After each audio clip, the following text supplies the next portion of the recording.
Hola, saludos. Nosotros somos el grupo número 5, conformado por Isabela Medina, María Ramírez, Nailibet Mencías y mi persona, Marianela Mora, estudiantes del 13º trimestre de la Unidad Curricular Imagenología Avanzada 2 de la UNEF, dictada por el profesor Antonio Álvarez, y nuestro seminario está titulado como la tomografía axial computarizada.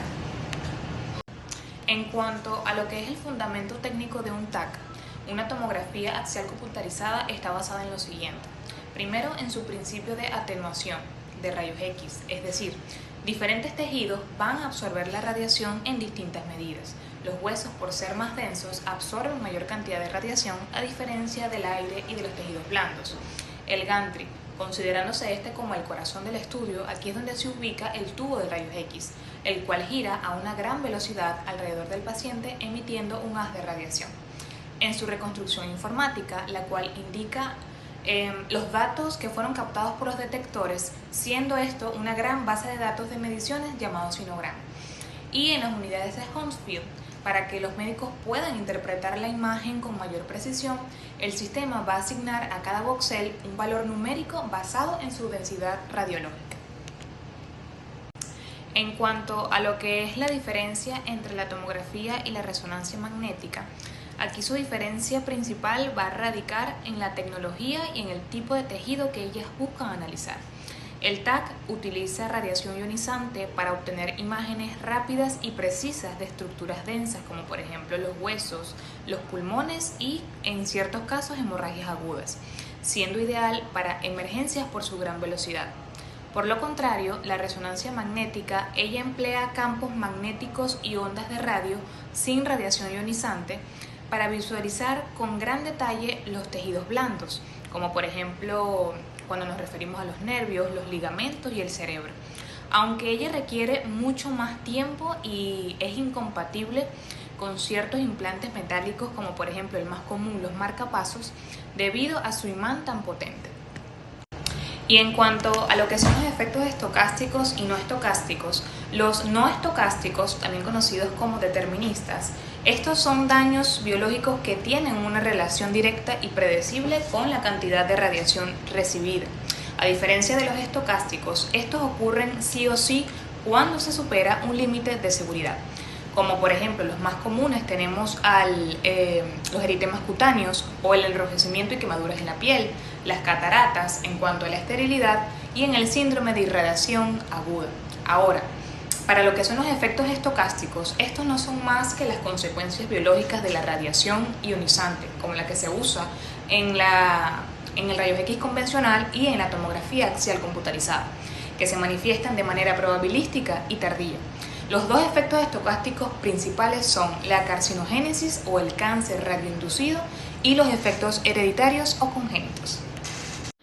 Principio físico y cómo se genera la imagen en el TAC. El principio físico está basado en la diferencia de atenuación de los tejidos cuando atraviesan el haz de rayos X, y este va a depender de la densidad y composición del tejido en estudio.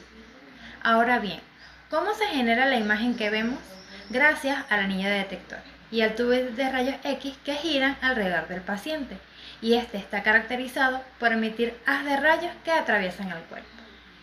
¿Cuáles serían los principios de aplicación e instalación de un área TAC en un centro de salud? Hay que tomar en cuenta múltiples aspectos, que van desde la infraestructura hasta análisis de costo. A continuación, destacan los siguientes: la ubicación y blindaje, los requisitos de seguridad, la generación de las imágenes, la gestión del paciente, el flujo operativo y la seguridad radiológica. Equipos que reconstruyen la imagen en 2D y 3D. Si hablamos de la reconstrucción en 2D, esta proporciona cortes transversales. Y en los modelos típicos para este proceso de reconstrucción está la de filtrado por proyección. Los algoritmos multiplanar reforman y traen las ventajas, que son más rápidos, a menor costo y suficientes para el diagnóstico básico. Si consideramos a la reconstrucción en 3D, constituye volúmenes, es decir, voxels, a partir de ganancias múltiples de cortes 2D. Entre los algoritmos más usados tenemos al de reconstrucción por volumen, los métodos de interpolación, al de interpolación cúbica y las técnicas de iterativa. Y las ventajas es que se visualizan anatómicamente más comprensivos los tejidos y los órganos. Además permite la planificación quirúrgica y un diagnóstico en planos oblicuos. La cantidad de dosis de radiación que emite el tubo de rayos X en una tomografía axial computarizada no es fija, varía según el tipo de estudio, el tamaño del paciente y los parámetros técnicos seleccionados. En tomografía no se habla solo de una dosis, sino de varios indicadores dosimétricos, donde el primero que podemos comentar es el CTDI, que es índice de dosis de tomografía computarizada, indica la dosis promedio de radiación en un corte. Luego tenemos el DLP, que es producto dosis longitud, representa la dosis total del estudio considerado en la longitud explorada. Y finalmente tenemos lo que es la dosis efectiva, que es la estimación del riesgo biológico global para el paciente. Seguido de esto podemos hablar de lo que es la imagen latente. Se forma cuando un material sensible, como una película radiográfica o un sensor, recibe radiación o luz y su estructura interna cambia, pero todavía no ha pasado por el proceso de revelado para que el ojo humano pueda visualizarlo.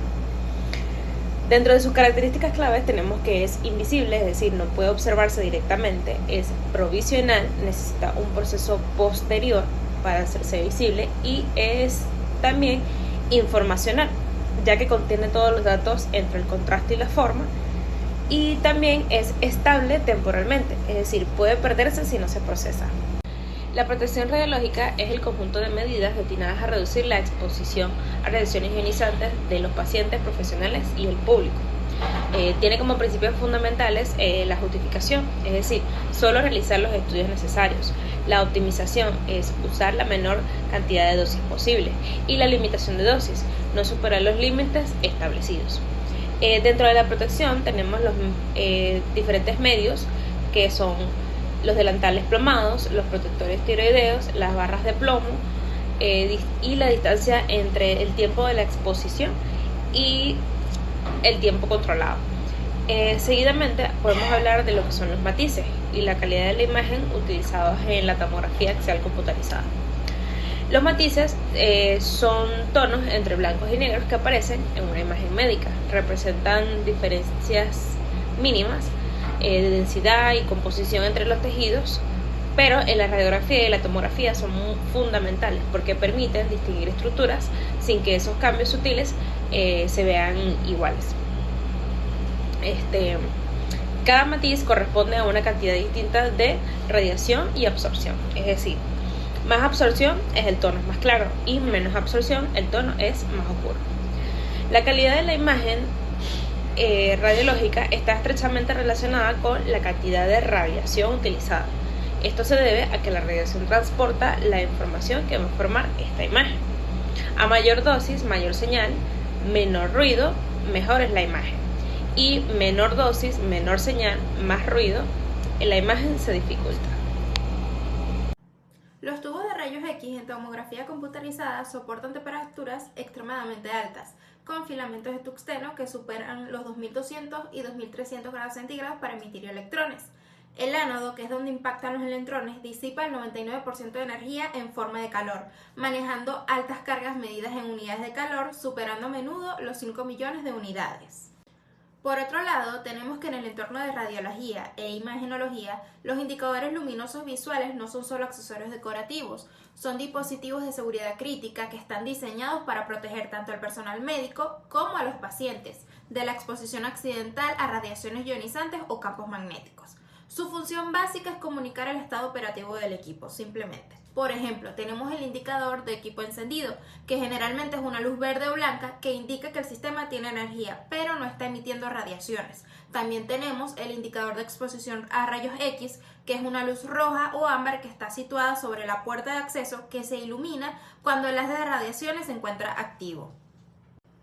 La atenuación en tomografía axial computarizada es la reducción de la intensidad del haz de rayos X al atravesar los tejidos. Es causada por la absorción y dispersión de fotones. Se utiliza para la generación de imágenes, caracterización de tejidos, diagnóstico y corrección.